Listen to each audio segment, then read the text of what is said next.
السلام عليكم ورحمة الله وبركاته. الحمد لله والصلاة والسلام على أشرف رسول الله وعلى آله وصحبه أجمعين أما بعد. അല്ലാഹു സുബ്ഹാനഹു വ തആല നമ്മുടെ ഈ മജ്ലിസിനെ നമ്മിൽ നിന്നും സ്വീകരിക്കുമാറാകട്ടെ. ആദ്യമായി നമ്മുടെ മജ്ലിസ് കാണുന്ന ആളുകൾ നമ്മുടെ ചാനൽ സബ്സ്ക്രൈബ് ചെയ്തതിന്റെ ശേഷം ഇൻഷാ അല്ലാഹ് മറ്റുള്ളവരിലേക്ക് എത്തിക്കുക.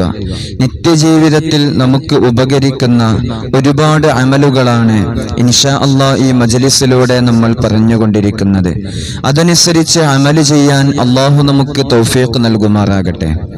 എല്ലാ തിങ്കളാഴ്ച രാവിലും വെള്ളിയാഴ്ച രാവിലും പരിശുദ്ധമായ അസ്മാഉൽ ഹുസ്നയിലെ ഈ ദിക്റിനെ 140 തവണ ചൊല്ലി അള്ളാഹുവിലേക്ക് നമ്മൾ എന്ത് ചോദിച്ചാലും അതിന് അള്ളാഹു നമുക്ക് ഉത്തരം നൽകും.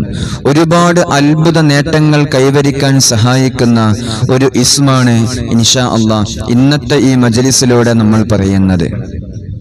സാധാരണ ദിവസത്തേക്കാളും വെള്ളിയാഴ്ച ദിവസത്തിനും തിങ്കളാഴ്ച ദിവസത്തിനും ഒരുപാട് മഹത്വങ്ങളുണ്ട്.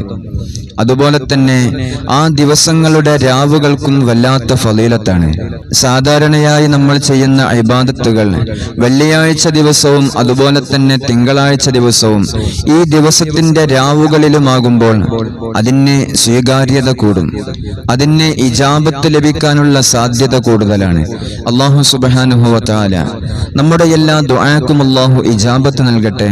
നമ്മൾ ചോദിക്കുന്ന എല്ലാ തേട്ടങ്ങളും പരിശുദ്ധമായ ഈ ഇസ്മുകളുടെ ഈ ദിക്റുകളുടെ ബറക്കത്ത് കൊണ്ട് എല്ലാത്തിനും അല്ലാഹു ഒരു ഖബൂലിയത്ത് നമുക്ക് നൽകുമാറാകട്ടെ.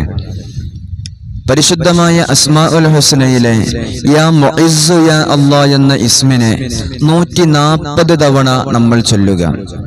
140 തവണ ഈ ദിക്റിനെ നമ്മൾ ചൊല്ലിക്കഴിഞ്ഞാൽ നമുക്ക് ലഭിക്കുന്ന നേട്ടങ്ങൾ ഒരുപാട് വലുതാണ്. ഒരുപാട് ആഗ്രഹങ്ങളും ആവശ്യങ്ങളുമുള്ള നമ്മുടെ എല്ലാ ആഗ്രഹങ്ങളും സഫലീകരിക്കപ്പെടും.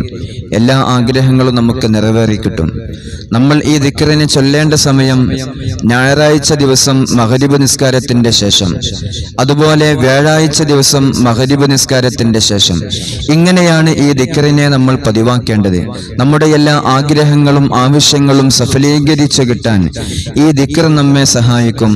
140 തവണ ഈ ദിക്ർ ചൊല്ലി അള്ളാഹുവിലേക്ക് നമ്മൾ തേടുക. അതുപോലെ തന്നെ മറ്റുള്ള ജനങ്ങൾ നമ്മെ ആദരിക്കാനും നമ്മുടെ സമുദായത്തിന്റെ ഇടയിൽ നിന്ന് നമുക്കൊരു ആദരവ് ലഭിക്കാനും എല്ലാവരുടെ ഇടയിലും ഒരു അഭിമാനം നമുക്ക് ലഭിക്കാൻ, നല്ല അന്തസ്സ് നമുക്ക് ലഭിക്കാൻ ഈ ഇസ്മിനെ നമ്മൾ പതിവാക്കിയാൽ മതി. സാധാരണ നമ്മൾ അനുഭവിക്കുന്ന വിഷമങ്ങളിൽ ഏറ്റവും പ്രയാസകരമായ ഒന്നുകൂടിയാണ് മറ്റുള്ള ജനങ്ങൾ നമ്മെ അവഗണിക്കുക, നമ്മളെ തരം താഴ്ത്തുക എന്നത്.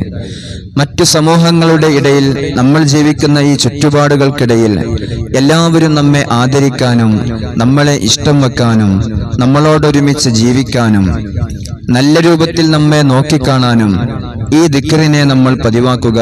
അതുപോലെ തന്നെ ഒരാളെയും ആശ്രയിക്കാതെ നമ്മുടെ കാര്യങ്ങൾ നമുക്ക് തന്നെ ചെയ്തു തീർക്കാൻ പറ്റുന്ന രൂപത്തിൽ നമ്മുടെ കരങ്ങളിൽ സമ്പത്തുണ്ടാവുക, നമുക്ക് ആരോഗ്യമുണ്ടാവുക, മറ്റൊരു വ്യക്തിയെയും ആശ്രയിക്കാതെ നമുക്ക് ജീവിക്കാൻ സാധ്യമാവുക, നമ്മുടെ കുടുംബത്തിന് ജീവിക്കാൻ സാധ്യമാവുക, ഒരാളുടെ മുന്നിലും നമ്മൾ തലകുനിക്കേണ്ട അവസ്ഥ വരാതിരിക്കുക.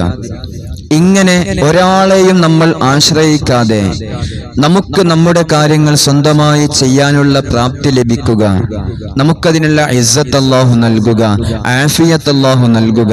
അല്ലാഹു സുബ്ഹാനഹു വ തആല പരിശുദ്ധമായ ഈ ദിക്റിന്റെ മഹത്വം കൊണ്ട് നല്ല രൂപത്തിൽ ജീവിക്കാനും നമ്മുടെ എല്ലാ ആവശ്യങ്ങളും ആഗ്രഹങ്ങളും സഫലീകരിച്ചു കിട്ടാനും ഈ ദിക്റിനെ അല്ലാഹു കാരണമാക്കി തരട്ടെ.